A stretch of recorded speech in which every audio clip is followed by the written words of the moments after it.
Now, we've already looked at the manner in which the royal women stole the show during the coronation, but there was also a young prince who played a small but starring role in proceedings. Prince Louis is a favourite among royal watchers and non-royal watchers like me. He is adorable.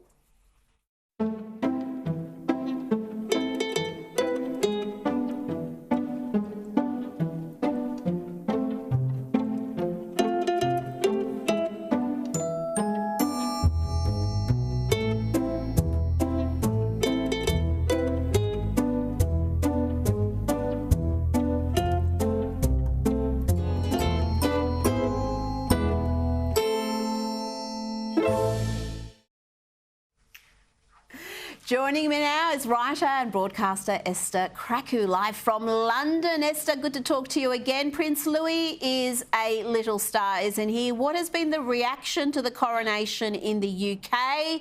Who has been talked about the most? Well, certainly Prince Louis is up there.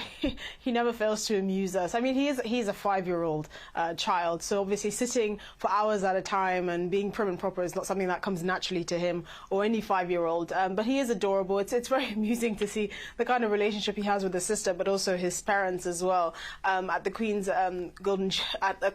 Jubilee last year, he was very animated. So I think the public is used to this young man always stealing the show.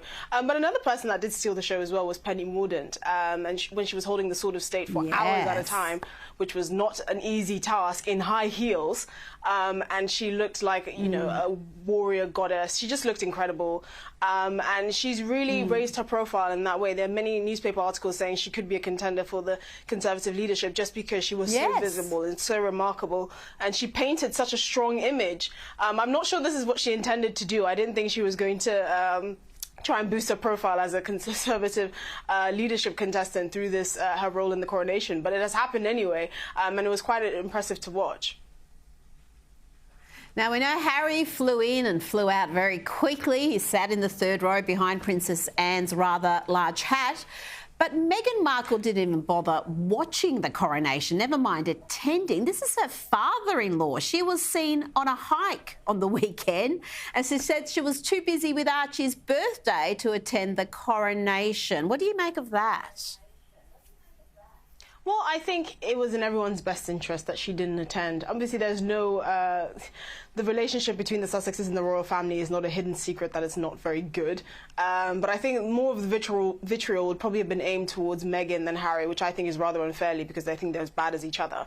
I think the reality is she did, you know, have a responsibility to take care of the children. I do wish the children were there. I think, you know, they were very adamant for some reason that they got their birthright in the form of their titles, but for some reason they didn't think it was important to have their children attend the coronation, or maybe they weren't invited. We don't know.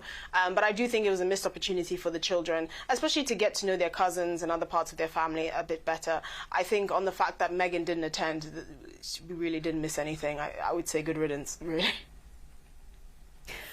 Good riddance. Now, let's look at some other news from the UK. Look at the antics of this Starbucks worker who absolutely loses it after being allegedly misgendered. Absolutely not. Don't ever call me transphobic. Ever. You do not know me. You're being transphobic, Karen. Now get out. Call me transphobic. You are transphobic. Now get out. I want a refund. You're not having one. Go to the police. Hi, get out. Absolutely. You are trespassing now. They've got cameras. You are trespassing. Get out. Get out. You are trespassing. Apparently, we said something transphobic. You actually, you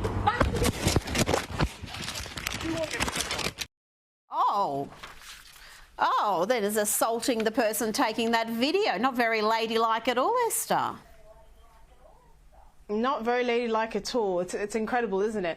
I'm hoping the Starbucks management sees this video and takes disciplinary action against that clearly mentally unwell, very rude and hostile employee. Now, thankfully, this is an isolated incident, and thankfully there are very few people of that ilk that believe that they have a right to be gendered properly and to smash people's phones and to abuse them by calling customers Karens.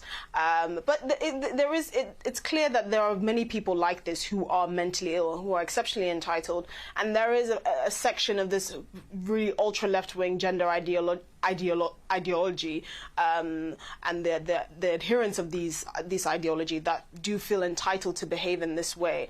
Thankfully, it's not many. It's very much in the minority, but we have to be aware of that because this is completely unacceptable behavior and certainly not ladylike.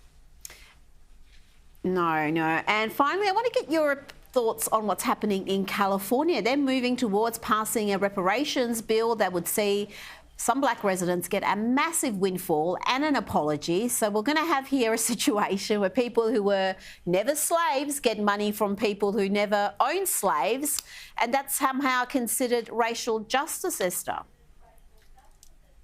Well, it's completely preposterous and it's absurd. And the people that push this sort of narrative are really just trying to make a name for themselves because they know that people will tiptoe around them to try and be sensitive. But the reality is they're not going to get reparations. At least I suspect not. I think the logistics around that in and of itself is so complicated. What happens to mixed race residents? Do some of them pay? Do some of them receive payments? I mean, it's completely unworkable and it's ludicrous.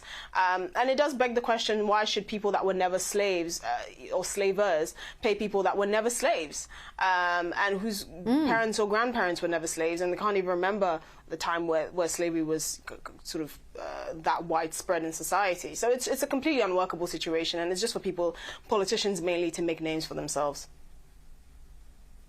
Well, this is California for you. It's Democrat heartland, and it might seem crazy, but they will try to do it. Esther, thank you so much for joining me tonight. Always a pleasure to speak with you.